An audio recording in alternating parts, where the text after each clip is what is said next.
महाराष्ट्र में विधानसभा चुनाव का समय जैसे जैसे नजदीक आता जा रहा है, महायुति और महाविकास अघाड़ी में सीटों को लेकर खींचतान तेज होने लगी है। दोनों ही गठबंधन अपने अपने घटक दलों के बीच सीट बंटवारे का फॉर्मूला तय करने और रणनीति बनाने में जुटे हुए हैं। महाविकास अघाड़ी, जिसमें उद्धव ठाकरे गुट, शरद पवार गुट और कांग्रेस शामिल है, उन्होंने 1 महीने के अंदर सीट बंटवारे का फॉर्मूला तय करने का टारगेट रखा है। आपको बता दें, महाराष्ट्र में विधानसभा की कुल 288 सीटें हैं। हाल ही में उद्धव ठाकरे ने कांग्रेस और एनसीपी से आगामी विधानसभा चुनाव से पहले मुख्यमंत्री पद के उम्मीदवार का ऐलान करने की घोषणा की है।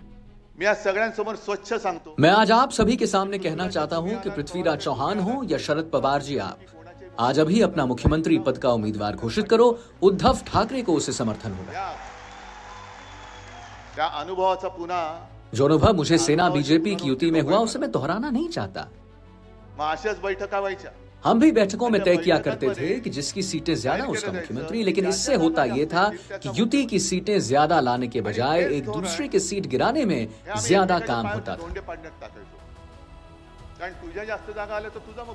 इसीलिए मैं कहना चाहता हूं कि अभी तय करो मुख्यमंत्री का उम्मीदवार कौन होगा और फिर आगे बढ़ो। तो अब सवाल ये खड़ा होता है कि एमवीए की ओर से सीएम कैंडिडेट कौन होगा। हाल ही में हुए लोकसभा चुनाव में उद्धव ठाकरे के नेतृत्व वाली एमवीए ने महाराष्ट्र की 48 में से 31 सीट जीतकर एनडीए को करारी शिकस्त दी। ये जीत एमवीए के लिए बड़ी सफलता थी और इससे उद्धव ठाकरे का आत्मविश्वास और मजबूत हुआ। अब उद्धव ठाकरे की नजरें विधानसभा चुनावों पर है, जहां वह एक बार फिर मुख्यमंत्री पद की दावेदारी पेश करना चाहते हैं और मुख्यमंत्री बनना चाहते हैं। लेकिन एमवीए के भीतर की स्थिति अब पहले जैसी नहीं है। सर्वाधिक सीटों पर चुनाव लड़ने के बावजूद शिवसेना यूबीटी की स्थिति अब कमजोर नजर आ रही है।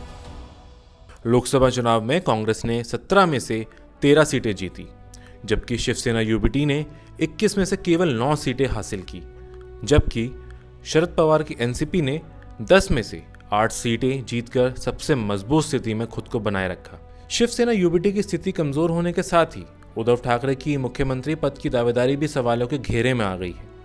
कहा तो ये तक जा रहा है कि कांग्रेस द्वारा कराए गए आंतरिक सर्वेक्षणों से पता चला है कि उद्धव ठाकरे की लोकप्रियता एमवीए के भीतर घट रही है। साथ ही उद्धव का ये भी कहना है कि सबसे अधिक सीटें पाने वाली पार्टी को मुख्यमंत्री पद देने का परंपरागत फॉर्मूला गठबंधन को कमजोर करता है। आपको ये भी बता दें, पिछले समय में शिवसेना ने नारायण राणे और राज ठाकरे जैसे नेताओं की चुनौतियों का सामना किया है, लेकिन एकनाथ शिंदे की चुनौती सबसे बड़ी है। शिंदे न केवल 40 बागी विधायकों को अपने साथ रखने में सफल रहे, बल्कि उन्होंने और भी नेताओं को उद्धव ठाकरे से अपने पक्ष में कर लिया है। उन्होंने 7 लोकसभा सीटें भी जीत ली हैं, जो उद्धव ठाकरे की तुलना में केवल 2 सीटें कम हैं। आगामी विधानसभा चुनावों में स्थानीय मुद्दों और सीटों की लड़ाई पर जोर होगा। ऐसे में एमवीए के भीतर मुख्यमंत्री पद को लेकर खींचतान और भी जटिल हो सकती है। चुनाव आयोग ने महाराष्ट्र विधानसभा चुनाव की तारीखों को 15 से 20 दिन आगे बढ़ा दिया है, जिससे ये स्पष्ट हो गया है कि एमवीए के भीतर मुख्यमंत्री पद के चेहरे को लेकर फैसला सीट बंटवारे के अंतिम दौर में ही लिया जाएगा।